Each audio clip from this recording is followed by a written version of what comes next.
It's a long, tiring transatlantic flight from Paris to Atlanta, and a 53-year-old business executive sitting in seat 14C is coughing into his sleeve. Flight attendants pass by, unfazed. He's just another tired traveler, they assume. But he's sweating through his shirt. His eyes are becoming glassy, and his lungs, they're becoming tight. The woman sitting next to him shifts away slightly, visibly concerned as she hears the man's heart pounding. His breathing becomes shorter and more forced. 10 hours later, the plane lands in Atlanta. The man walks through customs, touches a keypad, calls a rideshare, and disappears into the city. By morning, he's dead. By nightfall, the paramedics who handled his body are in isolation. One of them is already on a ventilator. The emergency room where he was treated is now locked down, sealed behind plastic and tape, but not fast enough. Because something got out, and no one knows what it is. Lab tests came back with nothing.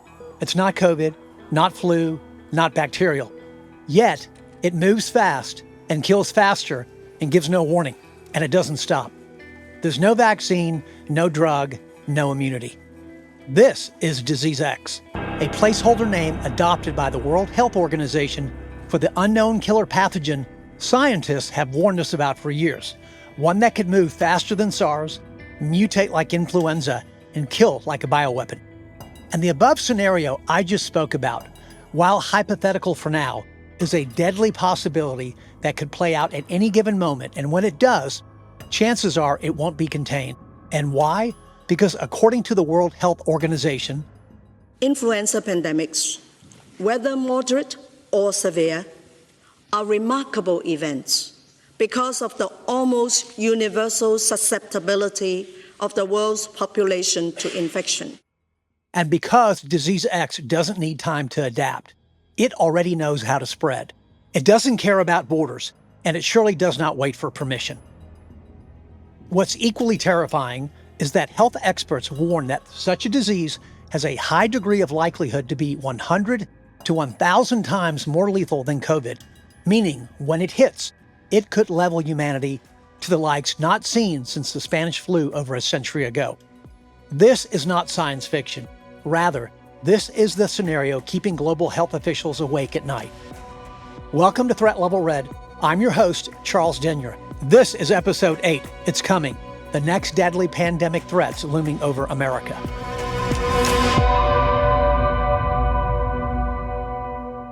Welcome to Threat Level Red, a Charles Denyer Productions podcast. Every week, Charles brings his real-world expertise to the front lines of America's most pressing threats. Cyber attacks, extremist networks, rogue states, terrorism, economic instability, systemic breakdowns, and so much more. From the digital battleground to the streets of America, no threat is left uncovered. No spin, no filters, just intel.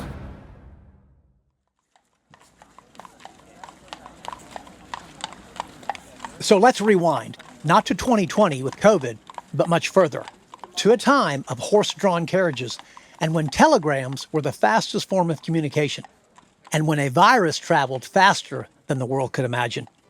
Let's go back to 1918 and the Spanish flu, the year the world began to choke on a ghost no one saw coming.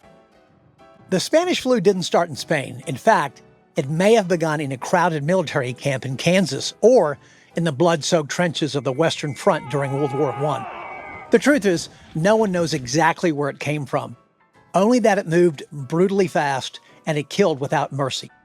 In just over a year, it claimed up to 50 million lives, possibly more. That's more than the death toll of World War I and nearly as many as World War II. Hospitals buckled under the surge, coffins were stacked in the streets, entire families died within days of each other, cities issued mask mandates, shut down public gatherings, and tried to contain something far beyond control. Sounds familiar, doesn't it? Fast forward to 2002, and SARS, severe acute respiratory syndrome. This was unleashed on the world, originating in China, likely from civet cats sold in a wet market that were infected by bats, which then passed the viruses to humans. Thankfully, the world dodged a bullet. Only 774 deaths globally, But the scare laid the groundwork for a much darker sequel in that scientists never found a cure for SARS. It just seemed to disappear into the abyss by 2004. Unusual disease, very infectious or as contagious, is there's no antibiotics. In 2009, a new and relentless flu strain, H1N1, also known as the swine flu, exploded onto the global stage. Traced back to pigs, it raced across 214 countries, sweeping through cities, towns, and villages alike. Over 1.4 billion people caught the virus, overwhelming healthcare systems and sparking panic worldwide. H1N1 showed how a novel virus born from animal-human crossover could sweep the planet faster than anyone expected, a chilling preview of how quickly a disease can spread in our now interconnected world. Then came Ebola in 2014. Today, we are providing It was Africa's nightmare, brutal, bloody, and devastatingly lethal, with fatality rates reaching up to 90% in some outbreaks. Ebola swept through communities like a silent storm, taking more than 11,000 lives in its ruthless path. The terror was palpable, gripping the world, but it never became airborne, and we dodged one hell of a bullet. Then came the virus. China has identified the cause of the mysterious new virus, coronavirus. The one that would change the world in late 2019.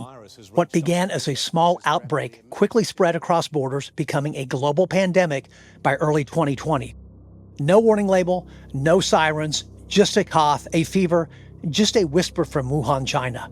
It started quietly, then it hit like a freight train.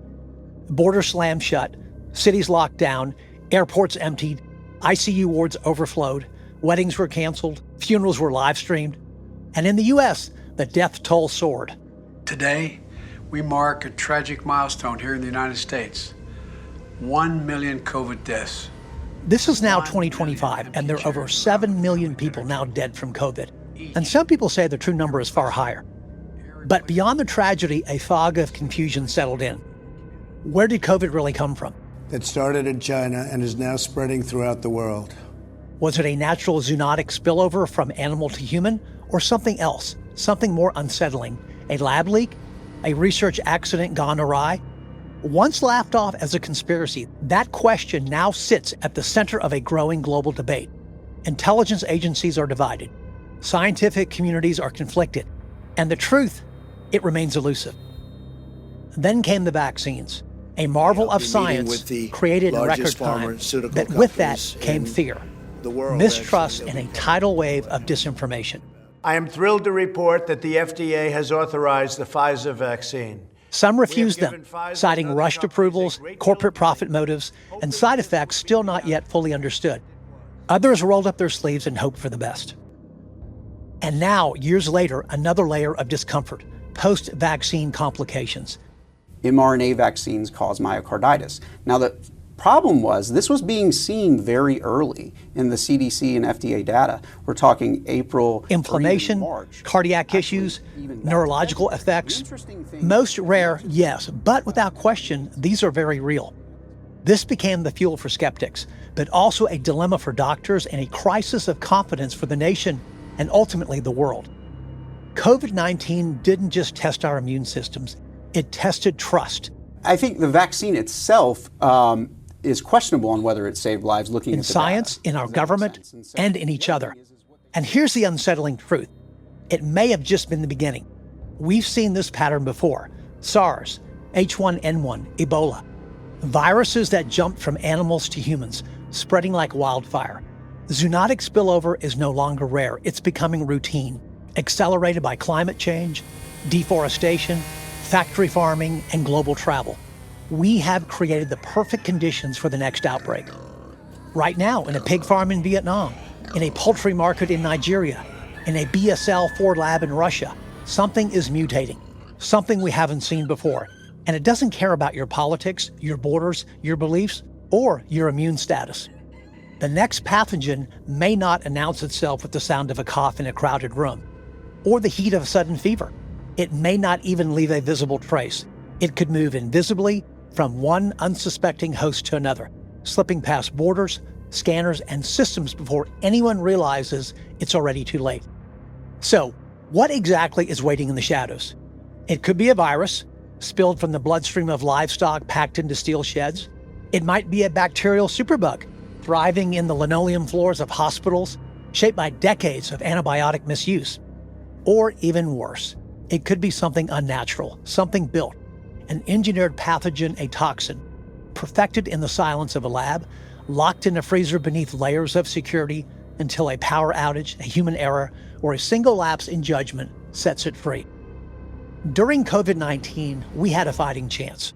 We have the best team anywhere in the world, and we really gave it an early start. We had masks, emergency authorizations, science, and we had time, though not enough. But even with all of that, we still lost millions. If the ghosts of pandemics still haunt us, then the shadows of the future are where the real danger lies. And it often begins in the wild. That's next, so stay with us.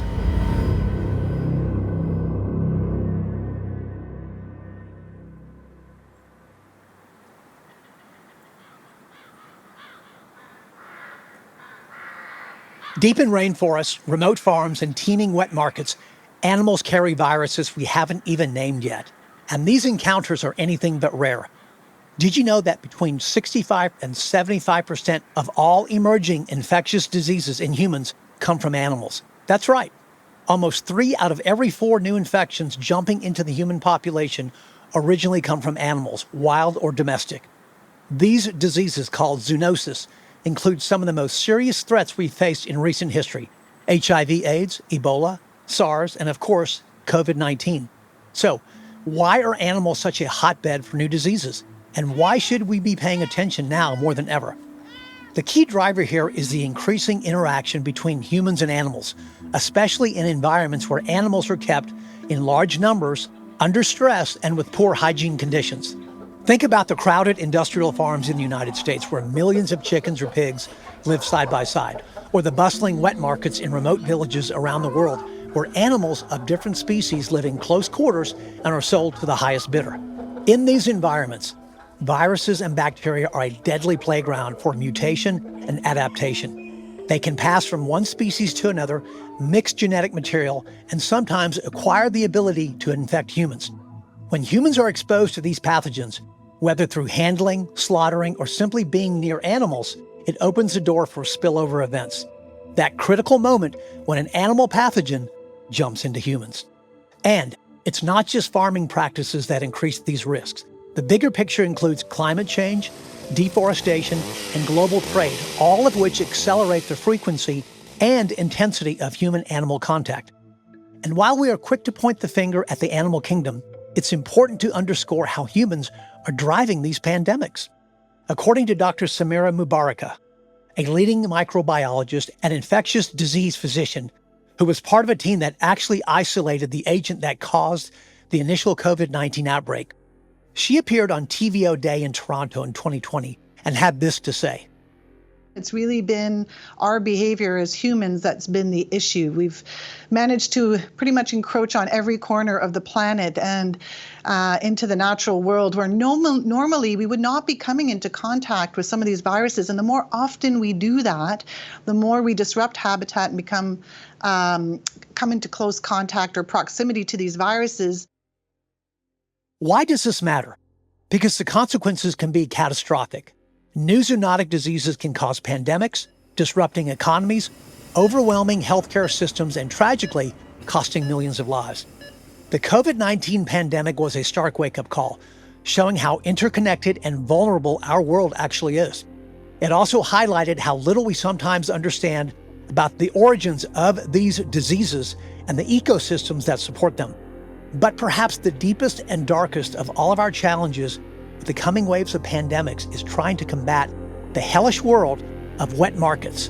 That's next, so stay with us.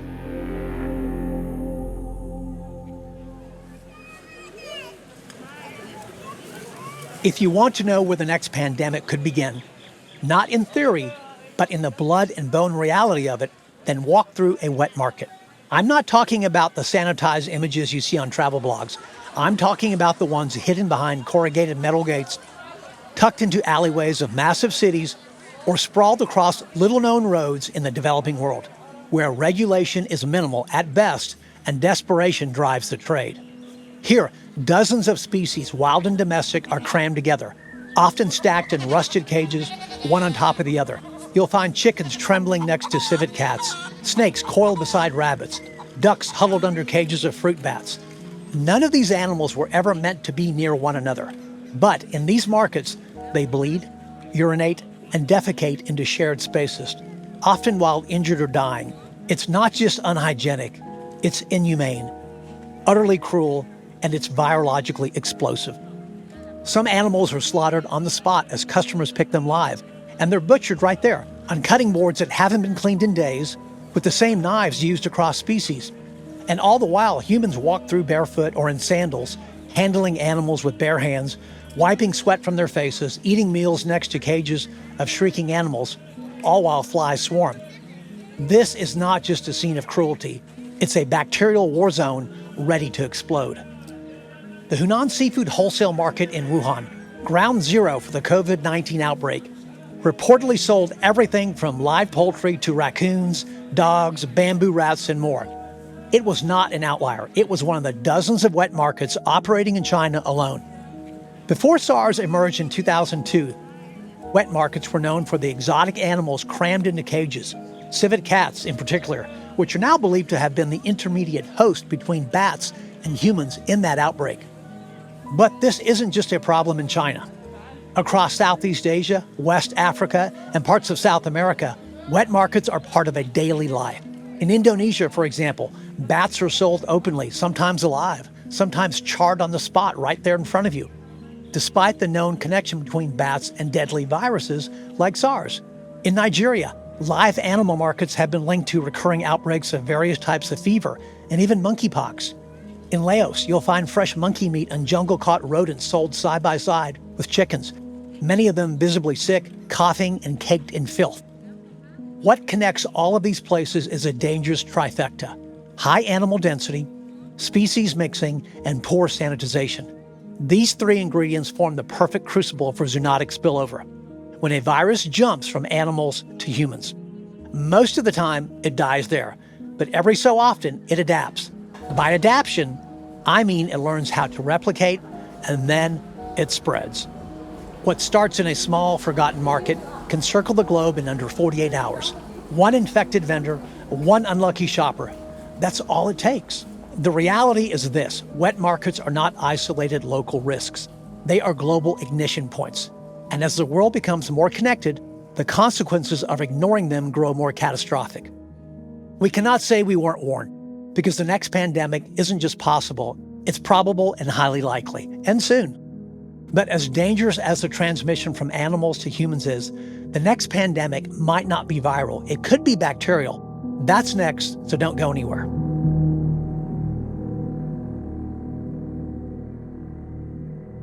We spend a lot of time preparing for the next virus, and we should. SARS, Ebola, H1N1, COVID-19, all real, all deadly. But what if the next global health catastrophe isn't viral? What if it's bacterial? What if it's already here? Superbugs, bacteria that can no longer be killed by antibiotics, are evolving right now in hospital rooms, nursing homes, and even during routine surgeries. These are not science fiction monsters. They are real, and they are silently rewriting the rules of modern medicine.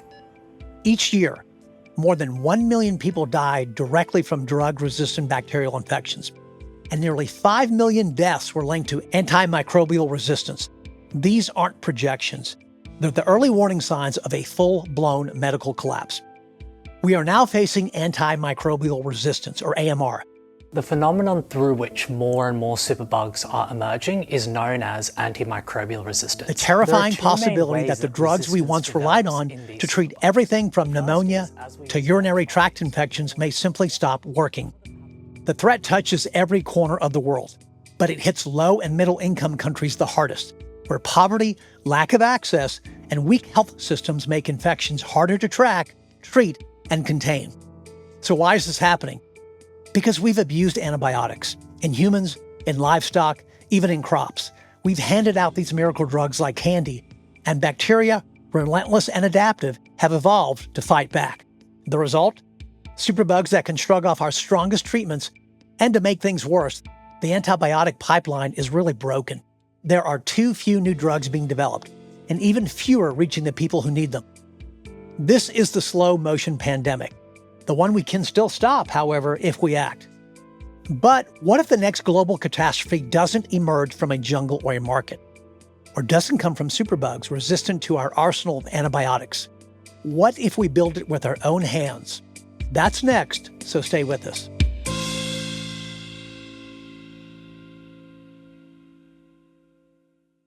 In the fall of 2001, just weeks after 9/11, envelopes filled with weaponized anthrax began arriving at government offices and media buildings across the U.S. 5 people died, 17 were infected. Panic swept the nation. The white powder inside those letters wasn't the product of nature. It came from a lab, from inside our very own dark and secretive government world. The attack was a wake-up call. Biological weapons don't need missiles. They can fit in an envelope. They can ride in a suitcase. They can be manufactured, distributed, and released by a single person or a rogue state. And now in 2025, the threat is only growing. Across the world, hidden behind layers of security, airlocks, and surveillance systems, sit more than 60 known BSL-4 laboratories, the highest biosafety level. Inside, scientists work with pathogens so dangerous that a single droplet, a single breath, could kill. They handle countless known deadly viruses and others still unknown to the public. These labs exist to protect us, make no mistake, to study how viruses spread, how to stop them, and how to prepare for what's coming. But not all of them are equal, and not all of them are safe. There's the Wuhan Institute of Virology in China, the now infamous facility at the center of the COVID-19 lab leak theory.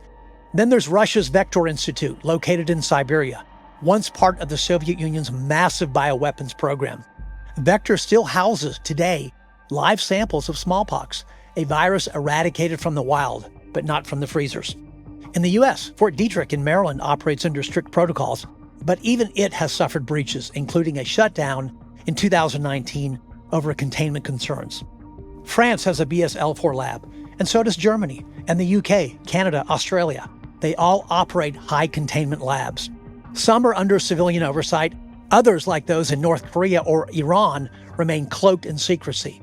Their intentions are often unknown, and their safeguards highly questionable, and that poses one hell of a big problem. And inside these labs, the most dangerous research of all takes place. It's called gain-of-function experiments, where scientists modify viruses, basically giving them new traits, making them more transmissible and more deadly, all in the name of preparedness. In theory, it's meant to help us predict what nature might do, but in practice, it's playing with fire. One mistake, one breach, one infected researcher walking out undetected, and a virus designed for the lab now becomes a global catastrophe. Was from a lab leak in Wuhan, China. How is the COVID-19 lab leak theory, again once dismissed as a conspiracy theory, is now a subject of serious scientific and geopolitical debate. Whether or not COVID came from a lab, it has exposed a haunting truth. Lab accidents happen, and they happen more often than we admit. And when the stakes are this high, the word accident is really code word for disaster. Then there's the darker layer, bioterrorism. It doesn't require a nation state to build a biological weapon. The tools for gene editing, for DNA synthesis, for crafting novel pathogens are cheap, accessible, and spreading. The barriers to entry are falling, and the capability is rising. We've already seen it attempted in 2001 with anthrax, mailed across the US, and then in Japan in the 1990s when a cult group tried to release botulism toxin and anthrax in Tokyo. These weren't fiction, they were dry runs. So yes, we fear disease X. We fear nature's unpredictability. But maybe we should fear something else even more, the diseases we're building. We're not looking at one threat. We're standing dead center at the convergence of three unstoppable forces, each terrifying alone, now accelerating toward the same impact zone. Nature has fired warning shots before: SARS, H1N1, Ebola, COVID-19. Each one a viral escape from the animal world into ours. But we didn't listen. We paved our rainforests, caged wild animals besides livestock, and turned factory farms into viral breeding grounds. And every time a blade cuts into an animal, every time blood hits the floor, we roll the dice once again. And let's not forget about those antibiotics we once believed that would now protect us forever. Now the bacteria have evolved. Superbugs already kill over 1.2 million people a year, and that number is climbing. Modern medicine, the very surgeries, cancer therapies, organ transplants, childbirth, it all begins to fail without working antibiotics. And in high security labs, and some not so secure, scientists are enhancing viruses to predict future threats. But what happens when prediction becomes the trigger? Gain-of-function research walks the razor edge between scientific foresight and human catastrophe. The COVID lab leak theory, well, that's no longer dismissed. And as the tools for genetic editing become more cheaper and more accessible, the next global killer might not emerge from the jungle. It might be built in someone's garage. This is the triple threat. One from the wild, one from the drugs that aren't working anymore, and one from the minds of scientists and labs. This isn't fiction. It's the path we're on, and we're not ready. Coming up next on Threat Level Red, we go back to 1980 in rural Damascus, Arkansas. A routine maintenance mishap in a Titan II missile silo triggers a liquid fuel explosion, launching a 9-megaton nuclear warhead, all while the sitting vice president of the United States was just 46 miles away, unaware and minutes from potential annihilation. Thanks for listening. I'm your host, Charles Denyer. This is Threat Level Red. Threat Level Red is a Charles Denyer Productions podcast. For more information, visit charlesdenyer.com to learn more about current and upcoming podcasts and episodes, current and future book publications, professional services offered by Charles, and much more. All opinions expressed are those of the host and do not reflect the official positions of any government agency, military branch, or national security organization.